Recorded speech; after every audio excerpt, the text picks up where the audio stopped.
ফুলের বিছানায় গুটিসুটি হয়ে বসে আছে তোহা। আজকে তার জীবনের একটি বিশেষ রাত, প্রিয় মানুষকে কাছে পাওয়ার রাত।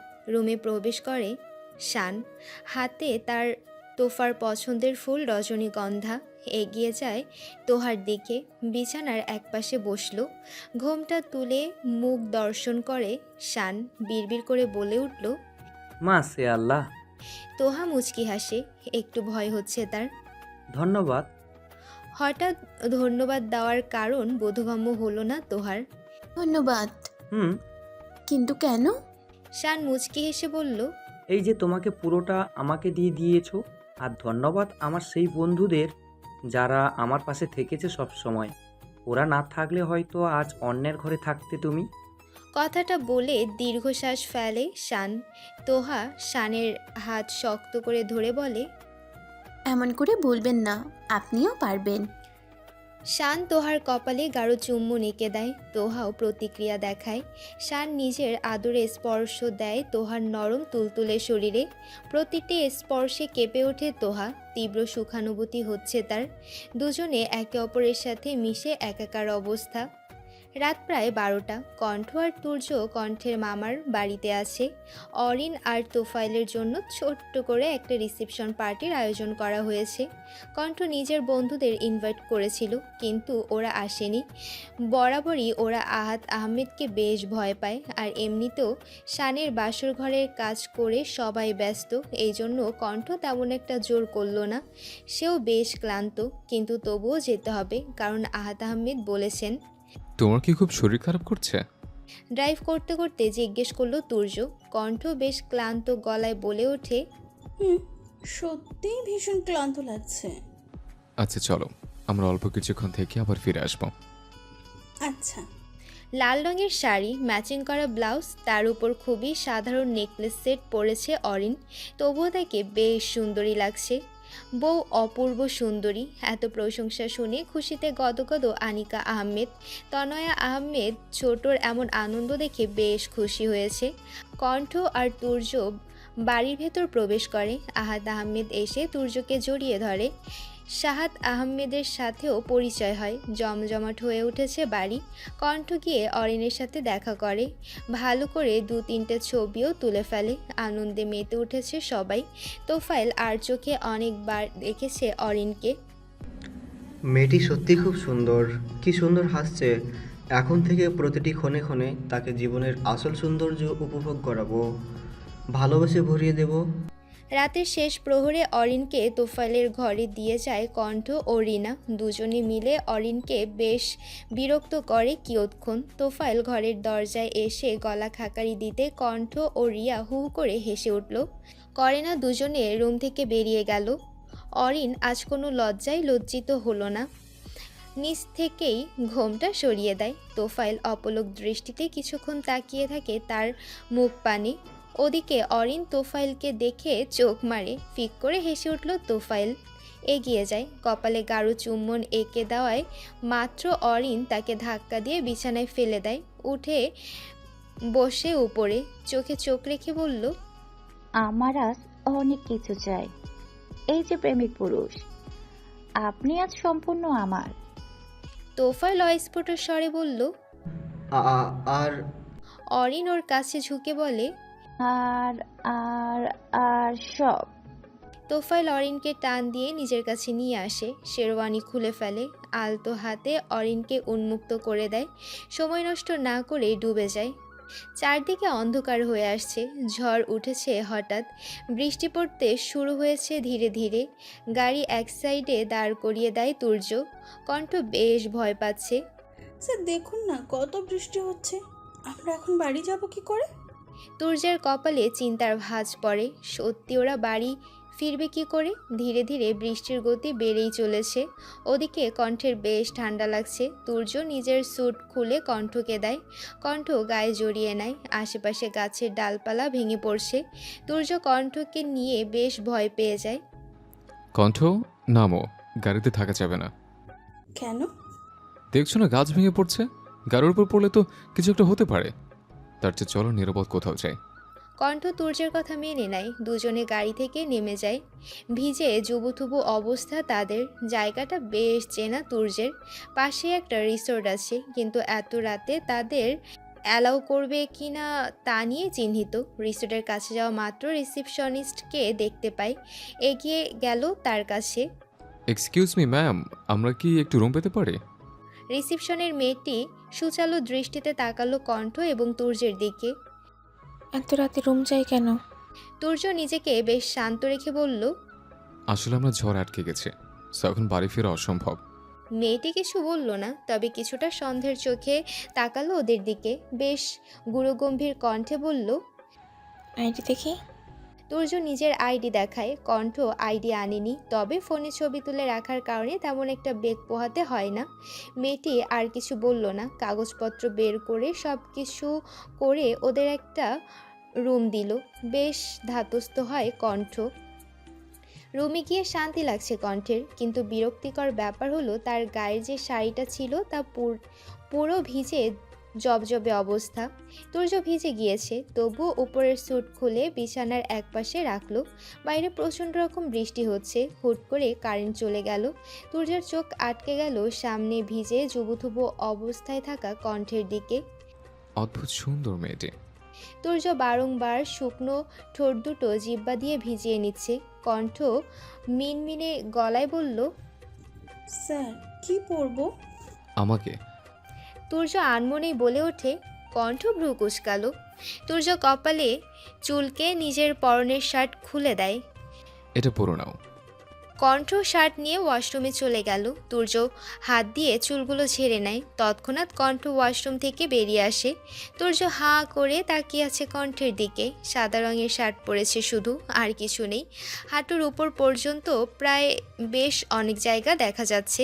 তুর্যের বুকের দ্রিম দ্রিম শব্দ বাড়ছে। কণ্ঠ লজ্জায় তুর্যের দিকে তাকাতে পারছে না। ওদিকে আবার বারংবার শার্ট নিচের দিকে টানছে কণ্ঠ। ওয়াও! তুর্যের মুখ থেকে এমন শব্দ শুনে বড় বড় চোখ করে তাকালো কণ্ঠ। তুর্য এক পা দু পা করে এগিয়ে গেল কণ্ঠের দিকে। কণ্ঠ বারংবার নিচের দিকে শার্ট টানছে। তুর্য ফট করে হাঁটু গেড়ে বসে পড়ে। চমকে ওঠে কণ্ঠ। তুর্যের পেটের দিকে বোতাম খুলে ফেলে কণ্ঠের। কণ্ঠ লজ্জায় ভয়ে আড়ষ্ট হয়ে গেছে। জোরে জোরে নিঃশ্বাস নিচ্ছে। তৎক্ষণাৎ তুর্য তার পেটে অধর চুম্বন করতে ব্যস্ত। পাগলের মতো চুমু খাচ্ছে তুর্য। একসময় কণ্ঠকে পাজা কোলে তুলে নেয় তুর্য। এখানে ধাতস্থ হয়নি সে। অধর চুম্বনে মগ্ন হয়ে ওঠে। বিছানায় শুয়ে দেয় কণ্ঠকে। নিজেকে উন্মুক্ত করে তুলে ধরে কণ্ঠের সামনে। মেয়েটা কিঞ্চিত লজ্জা নিয়ে হা করে তাকিয়ে আছে। তুর্য দেরি না করে কণ্ঠের শার্টের বোতাম খুলে দেয়। ডুবে যায় কণ্ঠের মাঝে। কুটকুট করে কামড়ে দেয় বুকের উপরিভাগে। এই মরণ ব্যথাও যেন এক প্রকার সুখ বলেই মনে হচ্ছে কণ্ঠের। কণ্ঠ ধাক্কা দিয়ে তুর্যকে বিছানায় ফেলে দেয়। উঠে বসে তার পেটের উপর খানিকটা ঝুঁকে তুর্যের ঠোঁটে ঠোঁট ছুঁয়ে দেয়। তুর্য কণ্ঠের চুলে হাত ঢুকিয়ে কাছে টেনে নেয়। আবারও টেনে কণ্ঠকে নিচে নিয়ে আসে। একসময় শরীরের সমস্ত ভার ছেড়ে দেয়। কণ্ঠ মৃদুস্বরে কোকিয়ে ওঠে, খামচে ধরে তুর্যের পেট। জান আই লাভ ইউ। তুর্যের এই পাগলের প্রলাপগুলো আরও উন্মাদ করে দিচ্ছে কণ্ঠকে। আধার কেটে গিয়ে ভোরের সূর্য উদয় হয়। নতুন একটি সকাল, নতুন কিছুর শুরু। শরীরে প্রচণ্ড রকম ব্যথা হচ্ছে কণ্ঠের, কিন্তু তবুও তার প্রকাশ করেনি সে। তুর্য বাড়ি ফিরেই ওকে ব্যথার ওষুধ খাইয়েছে, সাথে একটা পিল দিয়েছে, যা মোটেও পছন্দ হয়নি কণ্ঠের।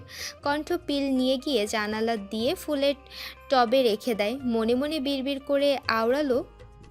আপনি আমাকে আম্মু হতে দিতে চান না, তাই তো? এবার দেখুন মিস্টার প্রফেসর, আমিও আপনার বউ, সব পারি। নিজের মনেই খিলখিলিয়ে হেসে উঠল কণ্ঠ। তোহাকে কলেজে নামিয়ে দিয়ে নিজেদের কলেজে আসে শান, ওর সাথে আসে তারিফ। সোহা কণ্ঠকে ফোন করে বলে দেয় আজ একটু তাড়াতাড়ি যেন কলেজে আসে, খুব জরুরি কথা আছে। কিছুক্ষণ পর কণ্ঠ আসে। সবাই মাঠের মধ্যে জড়ো হয়ে বসেছিল। হাই গাইস, কিরে তোদের মুখ বাংলার পাঁচের মতন হয়ে আছে কেন? সোহা বেশ কড়া কণ্ঠে বলে, আজ তুই এমন সত্যি জানতে পারবি না, তখন তোর মুখটাও এমন হয়ে যাবে। কণ্ঠ বেশ আগ্রহ নিয়ে বসে পড়ল ওদের পাশে। বাহ, তা বল কি এমন সত্যি?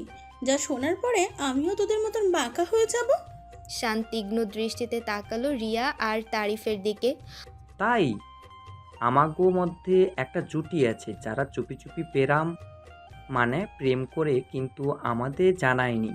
কণ্ঠ আশ্চর্য হয়ে তাকায়। তাদের মধ্যে জুটি? কণ্ঠ সন্ধিহান দৃষ্টিতে সোহা, সান, তাহিয়া আর রিয়ার দিকে তাকায়। চুপচাপ বলে ফেল, তোদের মধ্যে কারা রিলেশন করছিস?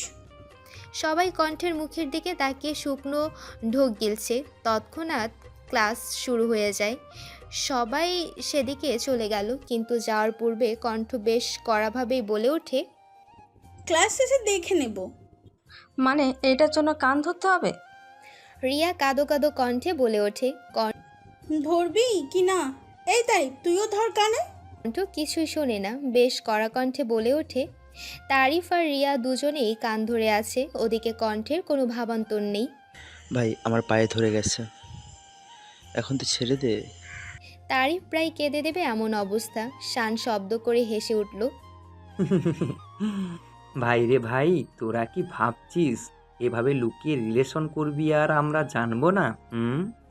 তাহিয়া মিকি রাগ দেখিয়ে বলে, এটা আমি একদম মানতে পারছি না। রিয়া, তুই আর আরিফ রিলেশনে আছিস আর আমাদের জানানোর প্রয়োজন বোধও করলি না। সোহা বেশ গুরুগম্ভীর কণ্ঠে বলে, ভালো হয়েছিল, আমরা ওদের সেদিন রাস্তায় দেখেছিলাম, তাই তো জানতে পেরেছি। তারিফ ফট করে নিচে বসে গেল। ভাই তোরা রাগ করিস না, ট্রাস্ট মি, আমরা তোদের বলতাম কিন্তু সঠিক সময়ে। কণ্ঠ নিচে বসে সে সূক্ষ্ম শ্বাস ফেলে। ভাই রিলেশন করছিস ঠিক আছে, কিন্তু ছোট মামি রিয়া, তুই তো জানিস উনি কেমন কঠোর। তারিফের মুখখানি চুপসে গেল। তাহলে কি বলছিস আমি খুব একটা যোগ্য নয় রিয়ার জন্য? কণ্ঠ তাড়িতে বলে ওঠে, না তারিফ, তুই যোগ্য না এটা আমি বলিনি। আমি বলবো তুই আর শানের মতন ছেলে হয় না। তুই আমার বোনের জন্য ঠিক আছিস, কিন্তু তোকে রিয়ার জন্য অনেক কষ্ট করতে হবে, ছোট চাচিকে মানাতে হবে। তারিফ খানিকটা ভেবে বলে, আচ্ছা ঠিক আছে, আমি মানিয়ে নেব, কিন্তু তার আগে তোদেরকে আর একটা কথা বলার আছে। সবাই বেশ উৎসাহ নিয়ে জিজ্ঞেস করে। তারিফ বেশ ভাব নিয়েই বলে, ভাই আমি একটা মুভির জন্য সিলেক্ট হয়েছি ভাই, পরশু থেকে শুটিং শুরু হবে। রিয়া চিৎকার করে উঠল। ও মাই গড! রিয়া উঠে গিয়ে তারিফকে জড়িয়ে ধরে। বাকি সবাই ভ্রুকুটি করে তাকালো। লজ্জায় নিজেকে গুটিয়ে নেয় রিয়া। ওর এমন অবস্থা দেখে সবাই ফিক করে হেসে উঠল। সকাল সকাল রান্না করছে অরিন। আনিকা আহমেদ নিজের হাতে ছেলের বউকে রান্না শেখাচ্ছে। ভীষণ আগ্রহ নিয়ে শিখছে অরিন। ওদিকে দরজার কাছে দাঁড়িয়ে মা এবং স্ত্রীর এত সুন্দর দৃশ্য দেখে মুগ্ধ তোফাইল। কি দেখছিস?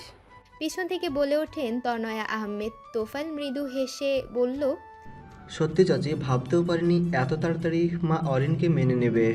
তনয়া আহমেদ মুচকি হেসে বলল, তোর মা সেই অবুঝ রয়ে গেছে। কাল পর্যন্ত কি না করলো, আর আজ দেখ নিজ হাতে বউকে রান্না শেখাচ্ছে। তোফাইল আর তনয়া আহমেদ শব্দ করে হেসে উঠল। অরিন কিয়ৎক্ষণ পরেই সবাইকে চা দেয়। সবাই বেশ প্রশংসা করে অরিনের। দেখলেন সবাই আমার কত প্রশংসা করলো। অরিন বিছানায় বসে পা দুলিয়ে দুলিয়ে কথাটা বলল। অফিসের জন্য তৈরি হয় তোফাইল। অরিনের কথা শুনে মুচকি হাসে। দেখলাম তো। তবে ম্যাম, আপনি সারাদিন কি এই সব করতে চান নাকি চাকরি করবেন? অরিন গাল ফলিয়ে বলে, না না, আমি চাকরি করব না, আমি তো সংসার করব, বাবু সহ সামলাবো। তোফাইল শব্দ করে হেসে উঠল। আচ্ছা ঠিক আছে, তাহলে আপনি না হয় সংসার সামলান আর আমি সামলাবো আপনাকে। অরিন খিলখিলিয়ে হেসে বলে, মা। মা। আপা, তোমার আদরে বৌমা কি কলেজ থেকে ফেরেনি? কথাটা বেশ পিঞ্চ মেরে বলল সাহা খান অহনা খানকে। তোমার বৌমার তো সংসারে কোনো মনই নেই। এর চেয়ে যদি সহিতাকে বিয়ে করিয়ে আনতে তাহলে কত ভালো হতো। অহনা খান চোখ গরম করে তোফাইল। মুহূর্তেই চুপসে গেল সাহা খান। এসে গেছি। কণ্ঠ দৌড়ে রান্নাঘরে গেল। তুর্য ওর ব্যাগ নিয়ে উপরে নিজের ঘরে চলে যায়। অহনা খান বলে ওঠে, কি করছো তুমি? সবে মাত্র এলে, যাও গিয়ে ফ্রেশ হয়ে আসো। শাহ খান ভ্রুকুশকে তাকালো, কণ্ঠ হাসি মুখে বলে, কোনো সমস্যা নেই মা, আমি পারবো, বলো কি করতে হবে। শাহ খান আলগোছে বলে ওঠে, আমি বাইরে যাচ্ছি আপা, পোয়াতি বউকে একটু খেয়াল রাখতে হবে। শাহ খান রান্নাঘর থেকে বেরিয়ে নীলার কাছে গেল। কণ্ঠ তাড়াতাড়ি এটো বাসনগুলো ধুয়ে ফেলে। এসব দেখে অহনা খান বলেন, এভাবে এসে রেস্ট না নিয়ে কাজ করলে শরীর খারাপ করবে। আমাদের এত দেখাশোনা করতে হবে না, বেশি করতে গেলে অসুস্থ হবে, আর তখন কে দেখাশোনা করবে? কণ্ঠ খিলখিলিয়ে হেসে বলল, তোমার ছেলে দেখবে, আমি দেখবো তোমাদের, আর তোমার ছেলে দেখবে আমাকে। কণ্ঠের কথায় হাসতে বাধ্য হয় অহনা খান। পাগলিমি একটা। 2 মাস যেতে না যেতেই আবারও পরীক্ষা চলে এসেছে কণ্ঠদের। ওদিকে বড়সড় ঝামেলা হয়েছে, রিয়া ধরা পড়ে গিয়েছে। তারিফের সাথে সম্পর্কের কথা পুরো আহমেদ বাড়ি জেনে গিয়েছে। প্রিয়মের গালে ঠাস করে একটা থাপ্পড় দিলেন আনিকা আহমেদ। তোকে কি আমি কলেজে এসব করতে পাঠিয়েছি? পড়াশোনা বাদ দিয়ে প্রেম করে বেড়াচ্ছিস? রিয়া গালে হাত দিয়ে অশ্রুসিক্ত নয়নে তাকালো নিজের মায়ের দিকে। আনিকা আহমেদ কপালে হাত রেখে সোফায় ধপাস করে বসে পড়েন। কি মেয়ে জন্ম দিয়েছি, আল্লাহ মান সম্মান সব শেষ করে দিল। রিয়া কাঁদতে কাঁদতে দৌড়ে রুমে চলে গেল। ওদিকে কণ্ঠ সব কিছু জেনে তো ভয়ে রীতিমতো নির্বাক। কি হয়েছে, তোমার বইপত্র এভাবে পড়ে আছে যে? স্যার, রিয়া ধরা পড়ে গেছে। তুর্য কিছুই বুঝতে পারল না। কিসের ধরা পড়েছে? কি বলছো তুমি? ধরা পড়েছে মানে কি করছে রিয়া? কণ্ঠ কাপা কণ্ঠে তারিফের সাথে রিয়ার সম্পর্কের কথা বলে। তুর্য ভাবুক হয়ে যায়। তাহলে খুব বড় সমস্যা আছে, কি করবে এখন? আপনি তো দেখেছেন তারিফ, শান, ওরা কতটা ভালো। হ্যাঁ, তোমার বন্ধুরা আর যাই হোক, কোনো বাজে অভ্যাস নেই বা খারাপ স্বভাব তো আমি কখনো দেখিনি। কণ্ঠের চোখ দুটো চকচক করে ওঠে। তাই না? তাহলে এখন আপনিই ওদের বিয়ের ব্যবস্থা করে দিবেন। তুর্য ভ্যাপা চাকা খায়। সে কি করবে? এই কণ্ঠ, 1 মিনিট, কোথাও তুমি আবার গোলমাল করবে না তো?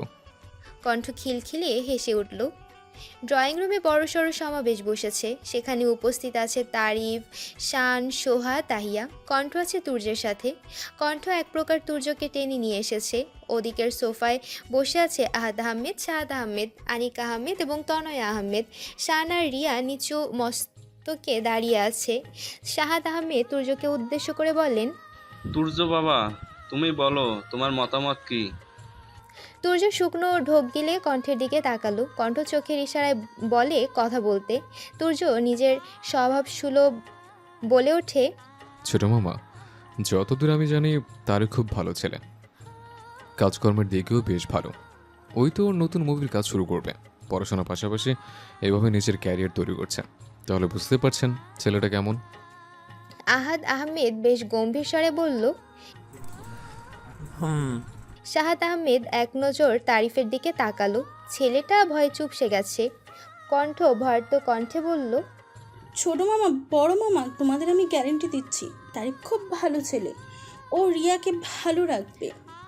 আনিকা আহমেদ মুখ ভার করে আছে। তনয়া আহমেদ সান্ত্বনা দিয়ে বলল, এত চিন্তা করেছিস কেন? দেখ, সত্যিই তো তারিফ ছেলেটা দেখতে শুনতেও ভালো। তার উপর তুর্য, কণ্ঠ দুজনেই তো বলেছে ওর স্বভাব চরিত্র সবই ঠিকঠাক। তাহলে তোর আর কি চাই? আহাদ আহমেদ এবং শাহাদ আহমেদ দুজনে পরামর্শ করে, তারিফ যেহেতু ভালো তাহলে তাদের বিয়েতে আর সমস্যা নেই। সবাই রাজি হয়। আনিক আহমেদও আর না করল না। সবাই ঠিক করে এইচএসসি পরীক্ষার পরে ওদের বিয়ে দিয়ে দেবে। তারিফকে বলা হয়েছে যাতে তার বাবাকে দেখা করতে বলতে। মা যেহেতু নেই তাহলে তার বাবার সাথেই বিয়ের সব কথা বলবে। থ্যাংক ইউ সো মাচ কণ্ঠ, তুই না থাকলে তারিফ আর আমার সম্পর্ক টিকতো না। কণ্ঠ ফিক করে হেসে উঠল। আমি কিছু করিনি, সব করেছে তুর্য স্যার। তুই দাঁড়া, আমি ওনার সাথে কথা বলে আসছি। কণ্ঠ দৌড়ে বাইরে যায়। তুর্য কারো একটার সাথে কথা বলছিল ফোনে। কণ্ঠকে আসতে দেখে ফোন পকেটে রেখে দেয়। কণ্ঠ এসে ঝাপটে জড়িয়ে ধরে তুর্যকে। ধন্যবাদ। তুর্য ম্লান হাসে। এখন অপ্রিয় রয়ে গেছে। কণ্ঠ মুখ তুলে তাকায়, ঘাড় নাড়িয়ে বলে, এখন তো আপনি খুব প্রিয়। অপ্রিয় এটার মধ্যেই প্রথম অক্ষর অবাদ দিলেই আপনি প্রিয়। পাগলি একটা। ইয়েস, আপনার জন্য পাগল আমি। আচ্ছা এখন বলুন তো, আপনি আমাকে কখন থেকে ভালোবাসেন? তুর্য খানিকটা ভেবে বলল, হুম, যখন প্রথম কলেজে সে অবুজ কণ্ঠকে দেখেছিলাম সেদিন থেকে। কণ্ঠ খিলখিলিয়ে হেসে উঠল ওর সাথে। তুর্য শব্দ করে হাসে। দূরে দাঁড়িয়ে সব কিছু দেখে আহাদ আহমেদ। যাক, তাহলে মেয়েটা সুখে আছে।